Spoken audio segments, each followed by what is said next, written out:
ಸರ್ಕಾರಿ ಆಸ್ಪತ್ರೆ ಅಂದರೆ ಸಾಕಷ್ಟು ರೋಗಿಗಳು ಆಸ್ಪತ್ರೆಗೆ ಹೋಗುವುದಕ್ಕೆ ಹಿಂಜರಿಯುತ್ತಾರೆ. ಚಿಕಿತ್ಸೆಗಿಂತ ಹೆಚ್ಚಾಗಿ ಊಟ ಸರಿ ಇರಲ್ಲ ಅನ್ನುವ ದೂರುಗಳೇ ಹೆಚ್ಚಾಗಿರ್ತವೆ. ಆದರೆ ಇದೀಗ ಇಂತಹ ದೂರುಗಳನ್ನು ಸರಿಪಡಿಸುವುದಕ್ಕೆ ಸರ್ಕಾರ ಮುಂದಾಗಿದ್ದು, ಸರ್ಕಾರಿ ಆಸ್ಪತ್ರೆಗಳಲ್ಲಿ ನೀಡುವ ಊಟದ ಮೆನು ಬದಲಾವಣೆ ಮಾಡಲಾಗಿದೆ. ಆದರೆ ಈ ಮೆನು ಬದಲಾವಣೆ ಇದೀಗ ದೊಡ್ಡ ತೊಂದರೆಗೆ ಕಾರಣವಾಗಿದೆ. ಅದು ಬಡ ರೋಗಿಗಳ ಪಾಲಿಗೆ ಸರ್ಕಾರಿ ಆಸ್ಪತ್ರೆಗಳು ವರದಾನವೆಂದು ಹೇಳ್ಬಹುದು. ಆದರೆ ಇಂದಿಗೆ ಆದಷ್ಟು ಜನ ಸರ್ಕಾರಿ ಆಸ್ಪತ್ರೆಗಳಿಗೆ ಹೋಗಿ ಚಿಕಿತ್ಸೆ ಪಡೆದುಕೊಳ್ಳುವುದಕ್ಕೆ ಹಿಂಜರಿಯುವವರು ಕೂಡ ಇದ್ದಾರೆ.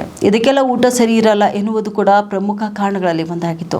ಹೀಗಾಗಿ ಆರೋಗ್ಯ ಇಲಾಖೆ ಹೊಸ ಮಾದರಿಯಲ್ಲಿ ಊಟ ನೀಡಲು ಮುಂದಾಗಿದೆ.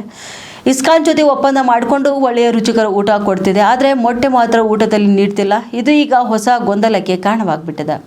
ನಗರದ ಕೆಸಿ ಜನರಲ್, ಜಯನಗರ ಹಾಗೂ ಸಿ.ವಿ. ರಾಮನ್ ಆಸ್ಪತ್ರೆಗಳಲ್ಲಿ ಊಟದ ಮೆನು ಬದಲಾಯಿಸಲಾಗಿದೆ.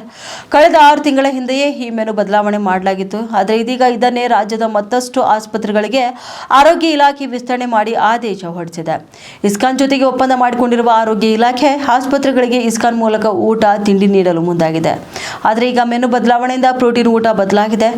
ನ್ಯಾಷನಲ್ ಮೊಟ್ಟೆ ಸ್ಕೀಮ್ ಅಡಿ ಆಸ್ಪತ್ರೆಗಳಲ್ಲಿ ಊಟದ ಜೊತೆ ಒಂದು ಮೊಟ್ಟೆ ನೀಡಲಾಗ್ತಿತ್ತು. ಆದರೆ ಈಗ ಇಸ್ಕಾನ್ ದೇವಾಲಯದ ಊಟ ವಿತರಣೆ ಹಿನ್ನೆಲೆ ಮೆನುವಿನಲ್ಲಿ ಮೊಟ್ಟೆಗೆ ಪರ್ಯಾಯವಾಗಿ ಸೋಯಾ ನೀಡಲು ಇಸ್ಕಾನ್ ಮುಂದಾಗಿದೆ. ಇದರಿಂದ ಸರ್ಕಾರಿ ಆಸ್ಪತ್ರೆಗಳಲ್ಲಿ ನೀಡಲಾಗ್ತಿದ್ದ ಮೊಟ್ಟೆಗೆ ಬ್ರೇಕ್ ಬಿದ್ದಿದೆ.